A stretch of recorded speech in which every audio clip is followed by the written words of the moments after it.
అసెంబ్లీలో అధికార కాంగ్రెస్ పై పోరుకు గులాబీ దళం సన్నద్ధమవుతోంది. సేవ్ తెలంగాణ పేరుతో సర్కారు తీరును ఎండగట్టేందుకు బీఆర్ఎస్ కసరత్తు చేస్తోంది. గోదావరి జలాలు, మూసి, సింగరేణిపై చర్చకు బీఆర్ఎస్ పట్టుబట్టనుంది.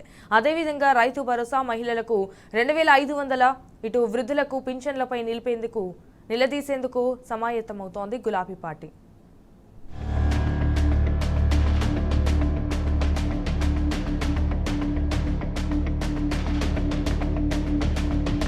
అసెంబ్లీ సాక్షిగా అధికార పార్టీ తీరును ఎండకట్టేందుకు బీఆర్ఎస్ రెడీ అయింది. 6 గ్యారంటీలు, గోదావరి నది జలాల వివాదం, మూసీ సుందరీకరణ, గాంధీ సరోవర్ ప్రాజెక్టు తదితర అంశాలపై అసెంబ్లీలో చర్చకు పట్టుబట్టేందుకు సిద్ధమవుతున్నది.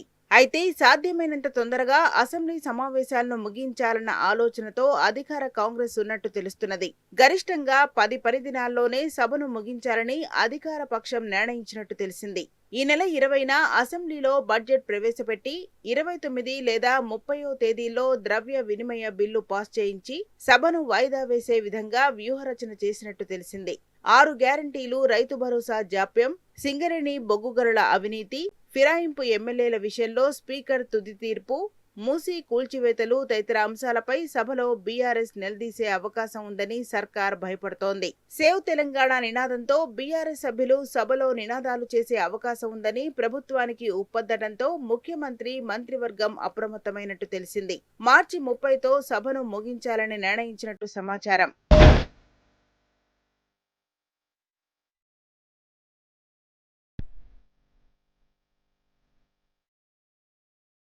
ఈ బడ్జెట్లో తులం బంగారం, 4000కు వృద్ధాప్య పింఛన్ పెంపు, 18 ఏళ్లు నిండిన మహిళలకు 2500 ఆర్థిక సహాయం పథకాల ఊసేలేదని విశ్వసనీయంగా తెలిసింది. మహిళలకు ఆర్థిక సహాయం, వృద్ధాప్య పింఛన్ మీద గత సంక్రాంతి సమయంలోనే అధికారిక ప్రకటన ఉంటుందని ప్రభుత్వం మీడియాకు లీకులిచ్చింది. అయితే ఆర్థిక పరిస్థితుల కారణంగా ఆలస్యమైందని, లేకుంటే చేసేవాళ్లమేనంటూ కొద్ది కాలం నెట్టుకొచ్చారు. కానీ బడ్జెట్లో ఆ 3 పథకాల ప్రస్తావనే ఉండటం లేదని సమాచారం.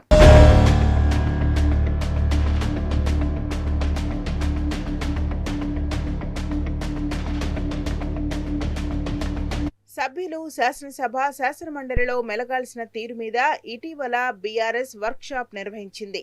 కాంగ్రెస్ ప్రభుత్వం చేసిన అప్పులు, ఆదాయం, ఇచ్చిన హామీలు, ఎగవేతలు తదితర అంశాలపై ప్రభుత్వాన్ని ఎలా నిలదీయాలో ఎమ్మెల్యేలు, ఎమ్మెల్సీలకు శిక్షణ ఇచ్చింది. Socio economic survey, RBI, CAG లెక్కలను ప్రజలకు అర్థమయ్యే రీతిలో వివరించాలని నిర్ణయించింది.